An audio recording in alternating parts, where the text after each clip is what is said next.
নমস্কার। কবি রবীন্দ্রনাথ ঠাকুরের লেখা প্রশ্ন।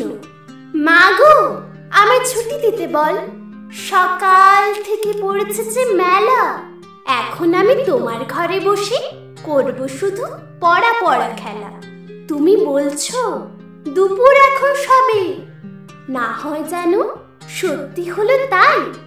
একদিনও কি দুপুর বেলা হলে বিকেল হলো মনে করতে নাই? আমি তো বেশ ভাবতে পারি মনি, সূর্যি ডুবে গেছে মাঠের শেষে। বাগদি বুড়ি চুবড়ি ভরে নিয়ে শাক তুলেছে পুকুর ধারে এসে। আঁধার হলো মাদার গাছের তলা, কালি হয়ে এলো দিঘির জল।